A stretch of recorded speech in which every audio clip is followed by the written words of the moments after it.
There was just something that felt natural about sliding a car and you know, making a spectacle. I don't know, it's just putting on a show for people.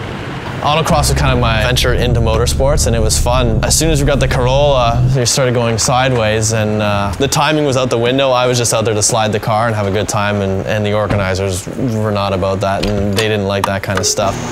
After that, I was like, autocross is done. We're here into drifting now.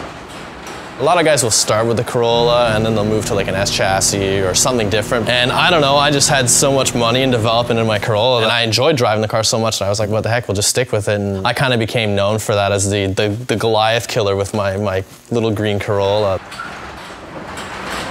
My name is Pat Cyr. I'm a professional drifter for Scion Racing, and I've been drifting professionally now for about 8 years. Back in the day when I was a kid, I used to do a lot of BMX riding, but I always enjoyed just going out to trails and just riding with my buddies and having a good time, and drifting is kind of just like that.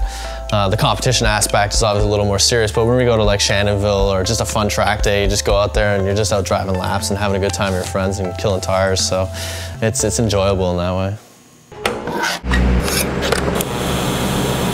Basically, the reason why we started with the Corolla was a friend of mine worked at a scrapyard at the time, and that car came into the scrapyard, and we were looking for something new to kind of drive that was a little more exciting, and this Corolla came in, and I didn't even really know what it was, and I was like, wow, this car is pretty cool. Sure, we'll give it a try. And as soon as I drove it, I fell in love with it. It had a high revving four-banger, it had all-wheel disc brakes, fuel injection. It was just so far advanced for an '86 car. And as soon as we started driving it with the rear-wheel drive, I was like, this thing is amazing. I think with the Corolla is it's so well balanced, but it's like it's a driver's car. It makes you bring the best out of your driving. You have to force the car to kind of go sideways. You know, you have a car that's got a lot of power, and it's just not as satisfying. But the Corolla, when you make it right, and you hit the right line, and you know, you just do it properly, it's the most satisfying feeling ever with that car.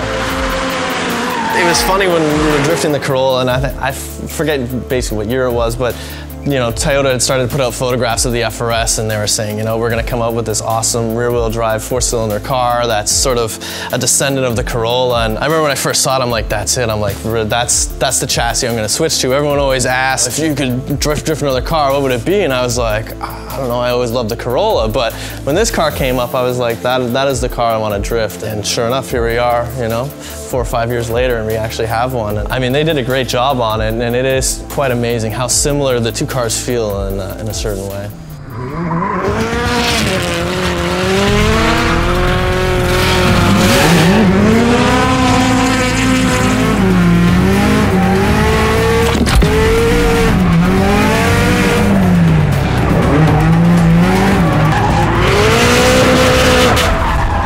This car, you can drive on the limit, it's very controlled, and when you get it right, it's the most satisfying feeling out there.